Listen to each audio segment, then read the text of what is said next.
Hey, welcome back to No Hype Beer Reviews. Unless it's your first time, then welcome. Please consider subscribing. If you do, hit that notification bell, get all the updates. Release every day's videos. Saturday on Saturdays, I do Cellar Saturday where I drink something off the shelves behind me. I'm actually trying to make a dent in that stuff, and I have actually, so that's awesome. Speaking of awesome, so I actually rewatched my original review of this beer, which I almost never do. Very cringy, you always judge yourself, your past self, right? But it was 5 years ago, and so I was watching it, and the big takeaway was I had it at the brewery, and with the little tasters, and I only got vanilla with the smaller openness of the top of the glass. In the review, doing it with the same proper glassware here, it's like Dogfish had specific barrel-aged beer glass, which I got for half price at the brewery on that trip. I got more of the roast that Worldwide Stout is known for, a lot of vanilla. And the way the oak and the vanilla were playing, it almost gave the illusion of bourbon barrel aging, which was cool. So that's kind of the gist of it. But that was 5 years ago. And it was review number 145, and I'm on a lot more than that. So really excited. And I apparently I've never revisited this because I still had, this is one of 3 bottles remaining, and it was in a 4-pack. So apparently I only had that one 5 years ago, never had another one. So let's get into it. And actually, it's almost 6 years. Yeah, because this came out July 2017, and this is currently April 2023, so actually it's come up on 6 years old. Wow. Not going to pour a ton because you know me, I got to get that Instagram photo. Yeah, a little bit more. I love the base beer a lot.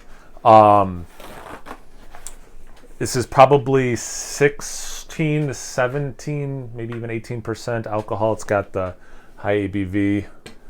Bottle cap, somewhere between very dark brown and black. Not a lot of head, given the ABV. That's not surprising.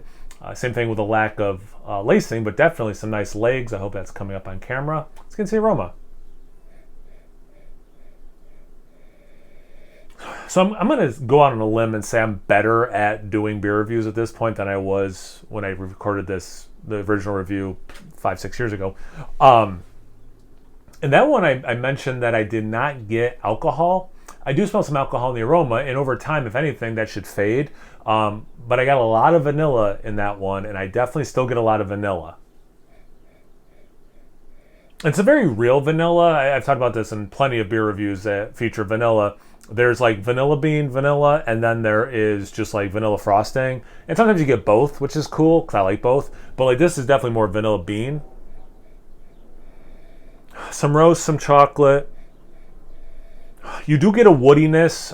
It's not, I don't get a lot of tannins and some of the other things I associate with oak, but it's not how sometimes I'll say it's earthy in a woody, mulchy kind of way, the smell. It's not that. It is more barrel smell, so fair on that. But yeah, not oak tannin specifically.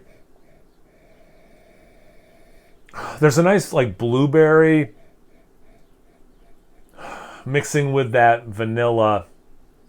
It's nice. It's nice. Yeah, this actually smells quite good. And the alcohol I'm getting is not too much, so that's cool. Let's see about the taste. Cheers. Hope you guys are drinking something also, well, hopefully super tasty.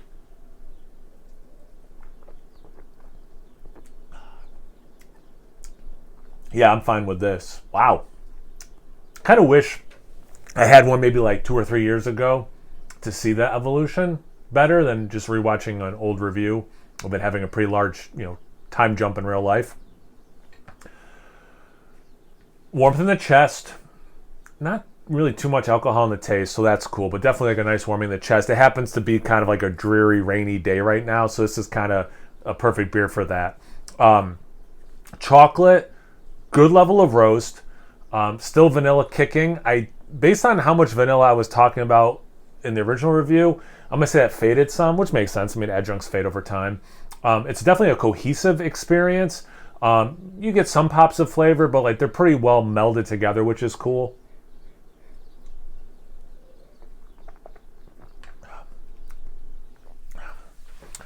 Yeah, that blueberry thing I was talking about, I'll stick with the blueberry, add a little bit of cherry, not a tart, infection kind of tart cherry, but a nice cherry that would, not quite cherry, like chocolate covered cherries, you know, cherry cordials. It's not quite that sweet, but definitely a little hint of this cherry thing. The alcohol is compounding, but still not on the taste. The warmth in the chest continues. Little bit of warmth on the breath. It's the whispers of alcohol on the breath. This is definitely one of those ones when my wife gets home, she's going to be like, how high of an ABV is that beer? Like, it's like really obvious that way. Let's see, I'll do one more sip. That woody thing, it's almost like popsicle stick woody.